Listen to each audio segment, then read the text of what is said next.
Good morning friends, welcome to study globe. दोस्तों, स्वागत है आपका अपने चैनल स्टडी ग्लोब में। आपकी सफलता हमारा संकल्प। जैसा कि आप सभी जानते हैं, हम डेली बेसिस पर सुबह 10:30 बजे जनरल साइंस के क्वेश्चन कर रहे हैं दोस्तों, जो आपकी आने वाले एग्जाम के लिए बहुत ही इंपॉर्टेंट क्वेश्चन है। चाहे वो आपका एग्जाम रेलवे का हो, एसएससी का हो या कोई भी स्टेट एग्जाम हो। दोस्तों, आज इस सेशन का है 11वां दिन। जिन्होंने भी पुराने वीडियोज़ ना देखे हों तो आप लोग चैनल की प्लेलिस्ट में जाकर ज़रूर देखें। उम्मीद है आप लोगों की तैयारी साइंस की बहुत अच्छी चल रही होगी। तो आपको 20 में से 17 बिल्कुल सही करना है। ठीक है, 17 से ज़्यादा ही करना है, 17 से कम आपके नहीं होना चाहिए। ठीक है।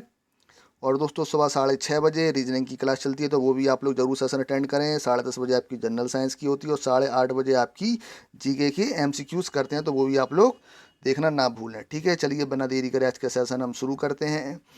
चलिए दोस्तों, इसका आंसर कीजिए क्या होगा जल्दी जल्दी से। निम्नलिखित में से किसका प्रयोग टिक्चर, आयोडीन, खांसी सिरप और कई टॉनिक तैयार करने में किया जाता है? बताइए क्या होगा इसका आंसर जल्दी से। Which of the following is used in the present preparation of tincture, iodine, cough syrup and many tonics? क्या होगा दोस्तों इसका आंसर जल्दी से बताइए। आपका रेलवे एएलपी 2018 में आया हुआ क्वेश्चन है दोस्तों। क्या होगा इसका आंसर? तो दोस्तों, इसका आंसर हो जाएगा ऑप्शन बी, इथेनॉल। ठीक है दोस्तों, याद रखिएगा। ठीक है, इसका केमिकल फॉर्मूला दोस्तों होता है C2H5OH। ये भी कई बार पूछा जाता है, तो ये भी आप लोग याद रखेंगे। ठीक है, चलिए नेक्स्ट क्वेश्चन पर चलते हैं। और दोस्तों, जिन्होंने भी सेशन को लाइक नहीं किया तो सेशन को एक बार लाइक कर देंगे, अपने फ्रेंडों को वीडियो को ज़्यादा से ज़्यादा शेयर करें, और जिन्होंने भी चैनल को सब्सक्राइब नहीं किया तो चैनल को सब्सक्राइब करना ना भूलें। चलिए बताइए इसका आंसर क्या होगा दोस्तों। द्रव्यमान m वाली एक वस्तु गति v के साथ स्थानांतरित होती है और इसमें गतिज ऊर्जा k है। यदि इसका वेग दोगुना कर दिया जाए तो इसकी गतिज ऊर्जा कितनी हो जाएगी? जल्दी से बताइए, जल्दी से बताएंगे आप लोग।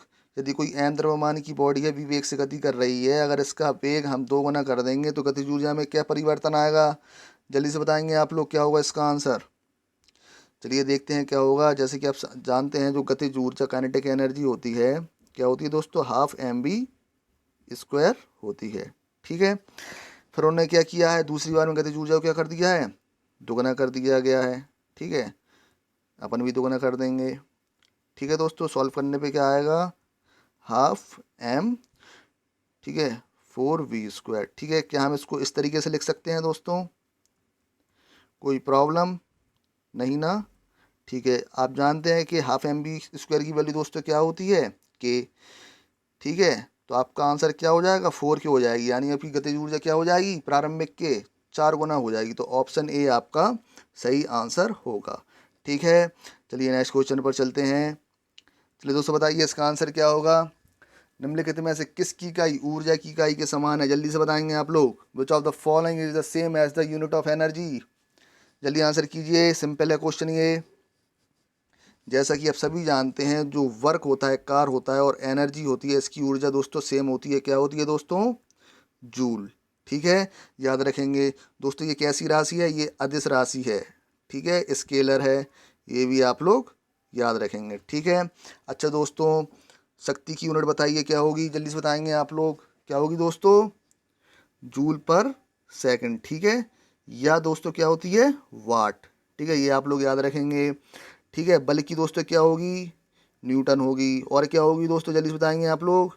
क्या होगी? किलोग्राम मीटर पर सेकंड स्क्वायर। ठीक है, अच्छा दोस्तों, ठीक है, कार की आपको बताई गई घनत्व की क्या होगी दोस्तों? क्या होती है दोस्तों? जल्दी से बताएंगे आप लोग। किलोग्राम प्रति मीटर क्यूब। ठीक है, चलिए नेक्स्ट क्वेश्चन पर चलते हैं। चलिए बताइए दोस्तों, इसका आंसर क्या होगा। निम्न में से कौन सी धातुएं ठंडे पानी के साथ शीघ्रता से अभिक्रिया करते हैं? जल्दी से बताएंगे आप लोग। Which of the following metal reacts, ठीक है, वाइगोरसली विथ कोल्ड वाटर? जल्दी बताएंगे क्या होगा। इंपॉर्टेंट क्वेश्चन है दोस्तों ये, जल्दी से बताएंगे आप लोग। मोस्ट इंपॉर्टेंट है, बहुत बार एग्जाम में पूछा जा चुका है। क्या होगा इसका आंसर? जैसा कि आप सभी जानते हैं, जो सोडियम है, ठीक है, पोटेशियम है और कैल्शियम है, ये तीनों धातु किससे करते हैं दोस्तों? ठंडे पानी से अभिक्रिया करते हैं। तो ऑप्शन डी आपका सही आंसर होगा, पोटेशियम। ठीक है, और साथ में आप सोडियम, पोटेशियम, कैल्शियम तीनों याद रखेंगे। ठीक है, और दोस्तों जो लोहा होता है, एलियम होता है, जस्ता होता है, ये किसके साथ करता है दोस्तों रिएक्शन? जल्दी से बताएंगे आप लोग। किसके साथ? जल वाष्प के साथ। ठीक है, ये भी आप लोग याद रखेंगे। जल वाष्प वाटर वेपर के साथ ये रिएक्शन करते हैं। ठीक है, याद रखेंगे आप लोग। चलिए नेक्स्ट क्वेश्चन पर चलते हैं। चलिए बताइए दोस्तों इसका आंसर क्या होगा। जंतुओं का कौन सा समूह विशेष रूप से मुक्त रूप से रहने वाले समुद्री जीव हैं? जल्दी से बताएंगे आप लोग, जल्दी से बताएंगे कौन सा समूह मुक्त रूप से रहने वाले समुद्री जीव हैं? Which group of animals are exclusively free living marine creatures? क्या होगा दोस्तों इसका आंसर? दोस्तों इसका आंसर हो जाएगा ऑप्शन डी। ठीक है, एकिनोडर्मेटा क्या होते हैं? मुक्त रूप से समुद्र में रहने वाले जीव होते हैं। आप लोग अच्छी तरीके से याद रखिएगा। ठीक है, चलिए नेक्स्ट क्वेश्चन पर चलते हैं। चलिए दोस्तों बताइए इसका आंसर क्या होगा। निम्नलिखित में से कौन सा कथन सत्य है? जल्दी से बताइए। ध्वनि का वेग कैसा होगा, कहाँ पर होगा? जल्दी से बताएंगे आप लोग, क्या होगा इसका आंसर? सर्दियों की तुलना में गर्मियों में कम। बताइए कि सर्दियों की तुलना में गर्मियों में अधिक, या मौसम पर निर्भर नहीं, या सर्दियों और गर्मियों में एक समान? क्या होगा दोस्तों इसका आंसर? तो दोस्तों इसका आंसर होगा ऑप्शन बी। ठीक है दोस्तों, तो सर्दियों की तुलना में गर्मियों में अधिक होती है। ठीक है, ध्वनि का जो वेग है गर्मियों में ज़्यादा होगा और सर्दियों में क्या होगा दोस्तों? कम होगा, याद रखिएगा। और दोस्तों आप सभी जानते होंगे जो ध्वनि का वेग होता है ठोस में सॉलिड में सबसे ज़्यादा होगा। उसके बाद दोस्तों किस में होता है इसका वेग? उससे कम लिक्विड में होगा। सबसे कम दोस्तों किस में होगा?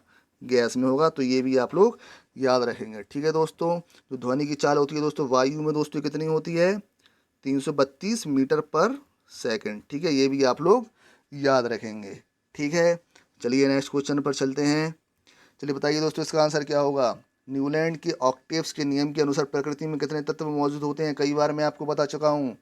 जल्दी से बताएंगे इसका आंसर क्या होगा। According to the Newton's law of octave how many elements exist in nature? क्या होगा दोस्तों इसका आंसर? तो दोस्तों हमने कई बार आपको बता चुका हूँ, इसका आंसर होगा 56। ऑप्शन सी आपका सही आंसर होगा। ठीक है, जो न्यूलैंड की ऑक्टेव सीरीज आई थी दोस्तों कब आई थी? 1866 में आई थी। ठीक है, एक चीज़ और पूछी जाती है, न्यूलैंड की जो आवाज सारणी थी उसमें अंतिम तत्व कौन सा था? लास्ट एलिमेंट कौन सा था दोस्तों? जल्दी से बताएंगे आप लोग, कौन सा था?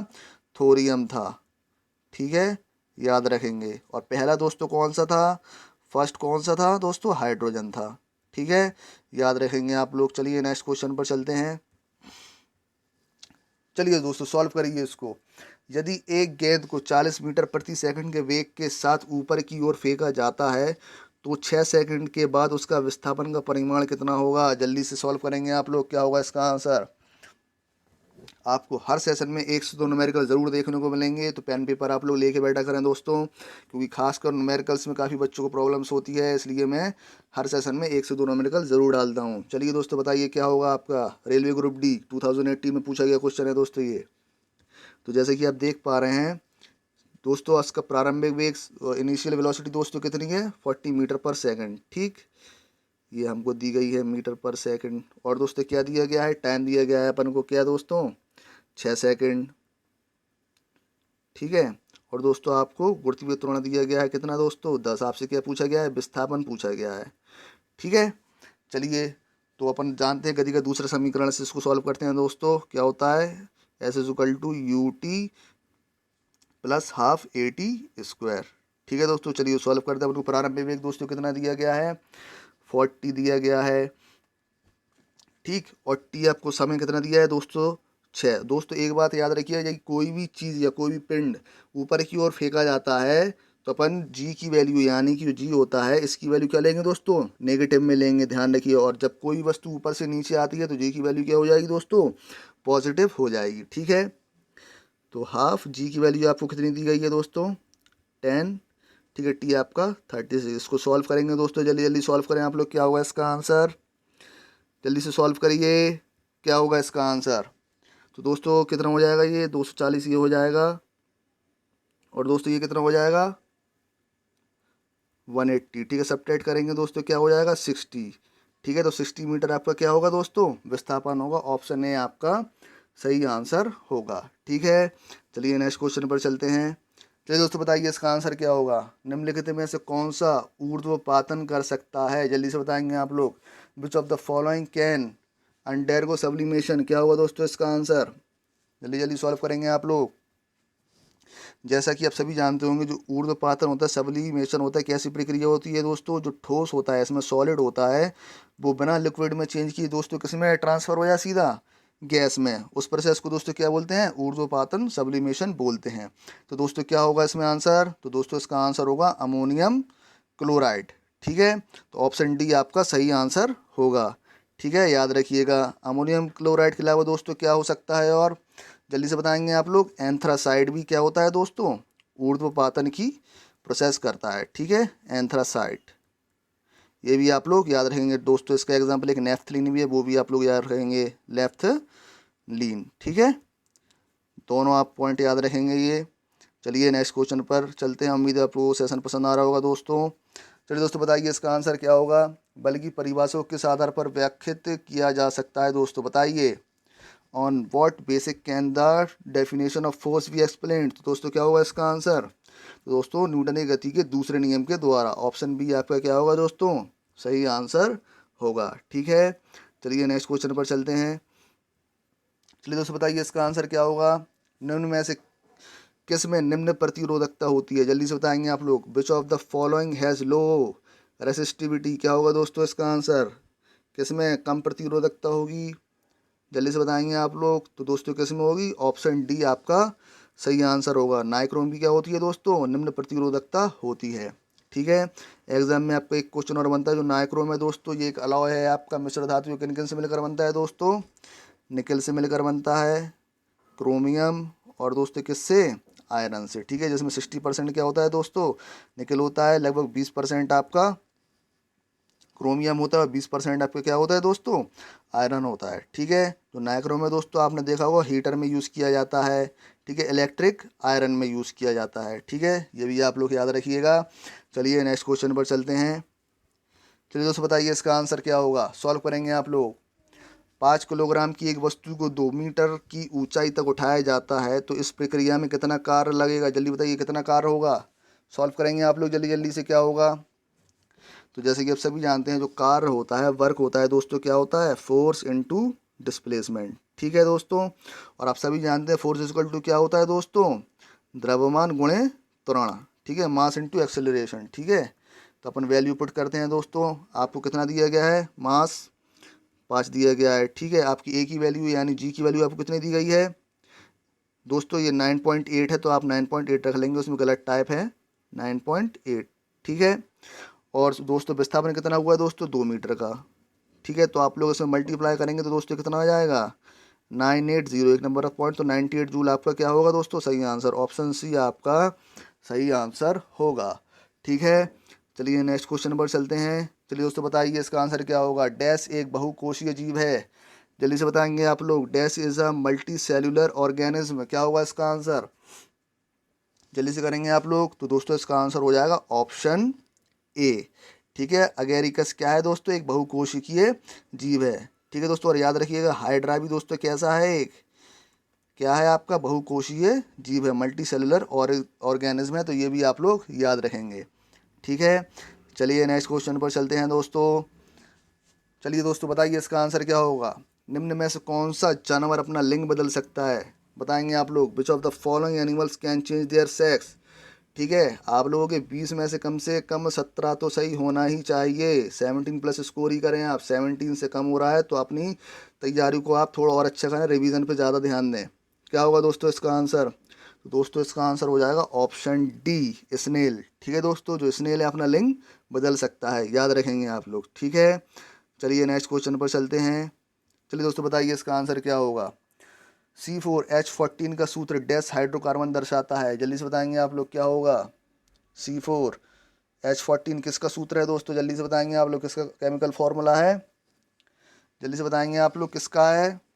तो दोस्तों ये है हेक्सेन का। ठीक है, ऑप्शन बी आपका सही आंसर होगा। ठीक है, अगर आपसे हेक्सीन पूछ लिया जाए तो दोस्तों क्या होगा, केमिकल फॉर्मूला हेक्सीन का जल्दी से बताएंगे आप लोग। तो दोस्तों हेक्सीन का होगा C6H12। ठीक है, नोट कर लीजिएगा। अच्छा दोस्तों हेक्साइन का कितना होगा, जल्दी से बताएंगे आप लोग। दोस्तों हेक्साइन का होता है C6H10। ठीक है, और हेप्टाइन का दोस्तों कितना होता है, जल्दी से बताएंगे। हेप्टाइन का होता है दोस्तों C7H12। ठीक है, ये तीनों आप लोग नोट कर लेंगे। ठीक है, चलिए नेक्स्ट क्वेश्चन पर चलते हैं। चलिए दोस्तों बताइए इसका आंसर क्या होगा। निम्न में से कौन सा घोल इन सभी में सबसे अम्लीय है? बताइए कौन सा घोल सबसे ज़्यादा एसिडिक होगा, अम्लीय होगा? जल्दी से बताएंगे आप लोग, क्या होगा इसका आंसर? जल्दी जल्दी करिए, आंसर क्या होगा? जैसा कि आप सभी जानते हैं जो पीएच स्केल होता है कुछ इस तरीके का होता है ना दोस्तों। ये आपका क्या होता है? 7 होता है। ये आपका क्या होता है दोस्तों? उदासीन न्यूट्रल होता है। 0 से 14 तक होता है दोस्तों इसका स्केल, ठीक है। 0 आपका क्या बताता है? ज़्यादा से ज़्यादा एसिडिक, अम्लीय है, ठीक है। याद रखेंगे आप लोग। 14 दोस्तों क्या बताएगा? ज़्यादा से ज़्यादा क्षारीय है, बेस, ठीक है। तो सबसे ज़्यादा एसिडिक क्या होगा? जिसका पीएच स्केल क्या होगा दोस्तों? 0 होगा। तो किसका है? ऑप्शन ए, पीएच का मान 0 वाला घोल सबसे ज़्यादा क्या होगा दोस्तों? एसिडिक होगा, ठीक है। याद रखेंगे आप लोग। चलिए नेक्स्ट क्वेश्चन पर चलते हैं। चलिए दोस्तों बताइए इसका आंसर क्या होगा?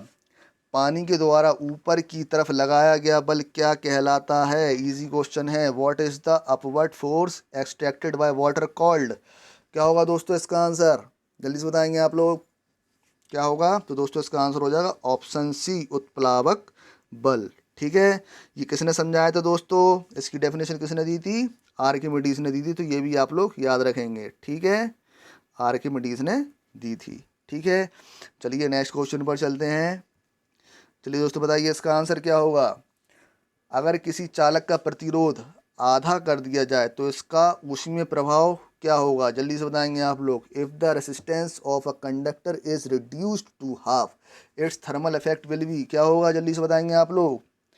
बताइए, जब किसी चालक कंडक्टर का हम प्रतिरोध आधा कर देंगे तो उसमें ऊष्मीय प्रभाव क्या हो जाएगा दोस्तों?